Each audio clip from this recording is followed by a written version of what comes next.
Nam.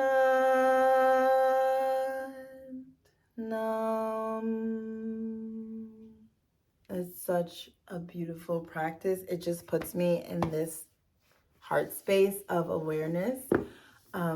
So a lot of my students are like, I can't see. They struggle with visualization. Sometimes they're like, I can't imagine things in my head. So if you're struggling with the colors in your mind, I was just receiving that some people might be, lean into it. Just try. Even the attempt is starting that power within your mind. And it's really a power, because if you're forcing your mind to make a color that your eyes aren't seeing, like you're not looking at blue, you're making blue in your mind. You're really activating your clairvoyance, you're activating your inner eye, you're working your inner eye that rarely gets worked. Like you are becoming God. I am creating in my mind the color blue that I've seen in this outer world, and I'm going to remember it and bring it up, like upload it into my inner world, whatever I need it. That's a very powerful thing for an alchemist to have.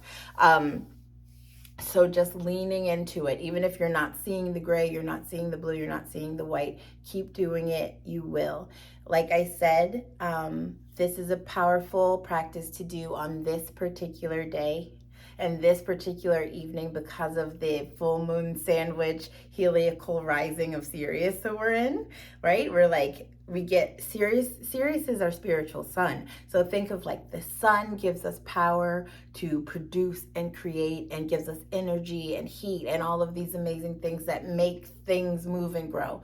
The spiritual sun is the same way for your spirit. So it gives your psychic abilities the ability to produce and create. It gives you the energy, right? The energy, the prana that you need to move subtle energies. So everything the sun does, Sirius does for your subtle self.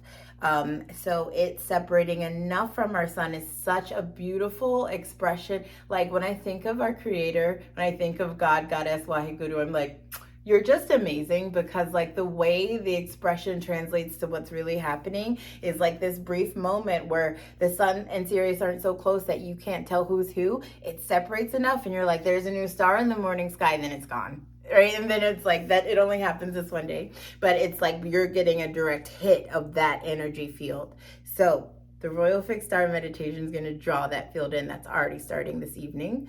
The full moon energy coming in. You know, the full moon's going to be at 9:36, I think we said. So she goes full. That's her like biggest. And then all the seconds after that, she starts to get smaller. So we hold the manifestations while she's at her peak. And then we release them. We release them as she goes within, right? We don't think about them again. We don't keep harping about them. We just release them into the energy. So this is just a very powerful evening to do any practice on, but particularly this practice. And I highly encourage you to continue.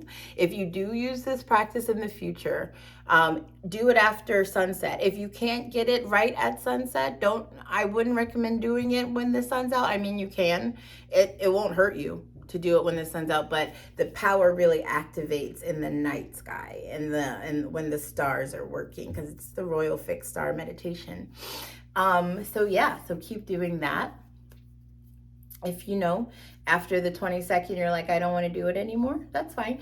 I encourage you to do all the meditations for at least 40 days, because that's when it seals it in your auric field. That just gives it the foundation. With the practices, it's 40, 90, 120, or 1,000, or just forever, for you to start really tapping into the cities, the superpower, the yogic supernatural powers unlock with a dedicated practice. But I'll make a separate video for that. So for now, I'm so happy that I created this with like 5% battery left, because this is really important. And if a bunch of starseeds are aligning with this same energy field, the Aquarian angel energy field tonight, it doesn't matter about the distortions in the timeline. You are not controlled by celestial movements if you're a meditator, if you're a yogi, if you're a light worker.